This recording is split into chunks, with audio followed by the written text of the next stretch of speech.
Pugilism Company, Reed, BBS, Blackbird Sugar. What's going down, y'all? So we finally got the Triple G Vanes Martirosyan fight out of the way. This was the consolation card, if you will. We all hoped and prayed for Triple G Canelo 2. That obviously didn't happen. No need rehashing why it didn't happen. But kind of reminds me of the movie Friday, where Smokey was on the phone talking to this girl. She told him she looked like Janet Jackson. And when Smokey finally saw her, he was like, she looked more like Freddie Jackson. Well, that's what this card was. Triple G Canelo was Janet Jackson. What we got was Freddie Jackson, which was Triple G versus Martirosyan. HBO revealed that Martirosyan asked his wife to not attend the fight. So, right then and there, and I don't blame him. I'm not trying to get beat down in front of my lady either. I don't blame him, but it showed he wasn't terribly confident coming into this thing, despite what he said to the media all this past week and the week before. Anyway, he went down swinging. A left hook early kind of hurt him in the first round. Towards the end of round one, my man landed a three-piece combo. Now, we Pugilism Company, we the home of the three-piece combos. So when I saw Mr. Martirosyan land that three-piece on Triple G, I thought of Sarge and just smiled to myself. Three-piece combo. I was late in round one, and unfortunately, it pissed off Triple G, who came out for round two going for the kill. He landed a savage counter uppercut, which hastened Martirosyan's demise, and from there, man, he caught him on the ropes and landed a brutal flurry of shots that dropped Vanes on his face.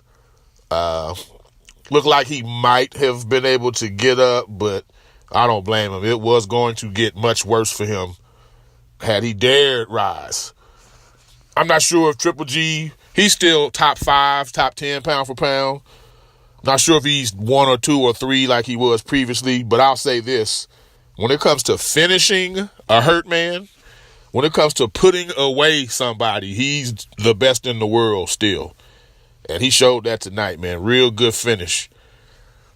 The post-fight interview, I found it quite interesting. Whenever Canelo's name came up, the crowd booed lustily.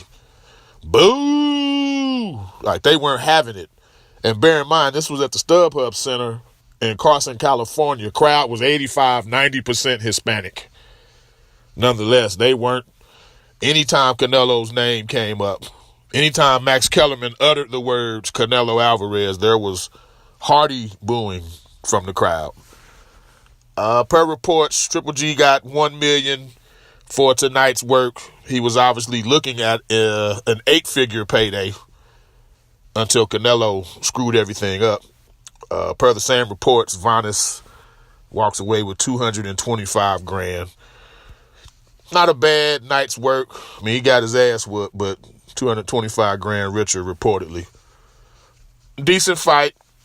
Triple G had been saying there was only a 10% chance of him fighting Canelo next, but he was very much in favor of that during the post-fight interview.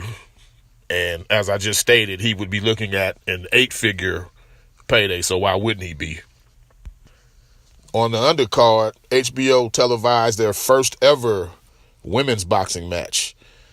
This pitted Cecilia Braekus against Kaylee Reese. Braekus is the undisputed welterweight champion of the world. She's an attractive young lady.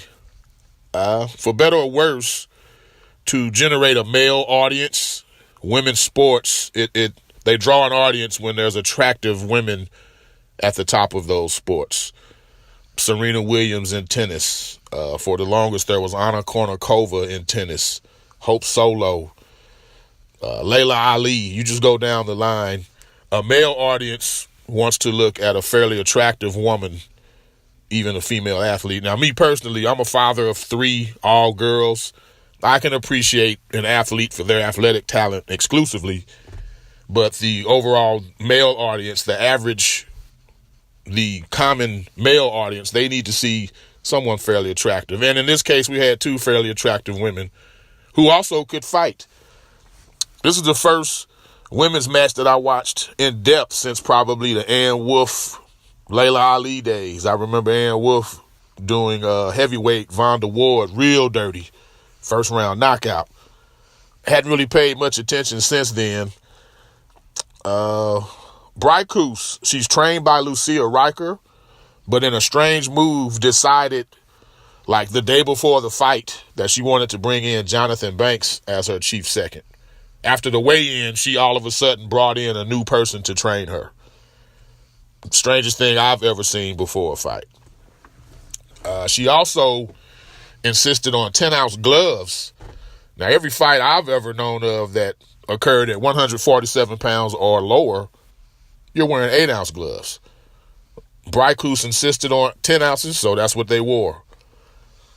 Both ladies had real good skill set, man. This wasn't some, like what you would have seen back in the day with a Christy Martin or Valerie McFood. You know, so those are some of the older names from back in the day. Those ladies were tough, but, you know, wasn't much defense or technique. These ladies tonight, Braekus and Reese, I saw some talent, some boxing skill. It was a quality fight. Reese was even a former middleweight champion, and she was a slightly bigger woman, and she dropped Braekus to her knees with a nice overhand right in the 7th. First knockdown of Braekus' career even. She staggered her again in the 8th, but went on to win a decision.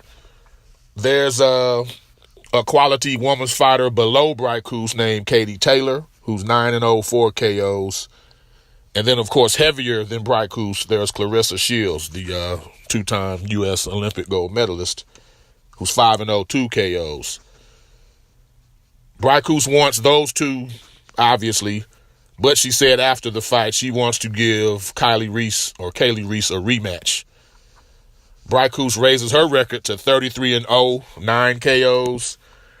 And you see, I was reading off the records. That's kind of the biggest downer for women's boxing, is there's just not the power there. You pretty much every time you tune in for a woman's fight, you know it's going the distance. And when you know a fight, there's a 0% chance of a fight ending in a KO. That kind of takes away from the intrigue. Still, good fight all in all. Wouldn't mind seeing another fight between them two or against someone else on someone else's undercard. Saddam Ali will be facing Jaime Munguia next Saturday on HBO. And before I get out of here, again, this is Reed Blackbird Sugar, Pugilism Company, home of the three-piece combo. Tony Bellew drops David Haye 3 times and ends him in the 5th. David Haye was always like boxing's con man to me. He was a legit cruiserweight. I can't take that from him. But from the time he moved up to heavyweight, man, he was more mouth than action. He talked himself into a heavily marketed, hyped up fight with Vladimir Klitschko. Then he fought very negatively for 12 rounds just to survive. And then afterwards he says, oh, it was my pinky toe. I hurt my pinky toe in training. That's why I couldn't give forth a good effort. Even took his damn shoe off in the ring, showed everybody his injured pinky toe. Like, come on, bro. From there, he took low-risk fights. He would have more press releases than fights where he's making threats and promises about what he would do to Anthony Joshua. Tried to keep himself in the mix for a big cash out while fighting the lowest risk opponents. And in comes Bellew, who was supposed to just be a stay busy fight for Haye until Bellew stopped him in the 11th round in their last fight. So it's fitting that in the rematch, in a fight that Haye himself called must win, career defining, he gets stopped even earlier. Good riddance, Mr. Haye. I mean, it takes a level of credit and courage, obviously, to get in the ring, but you bullshitted the public more than not in the biggest fights that mattered to you. So, good riddance, bruh. Anyway, y'all, I'm out of here.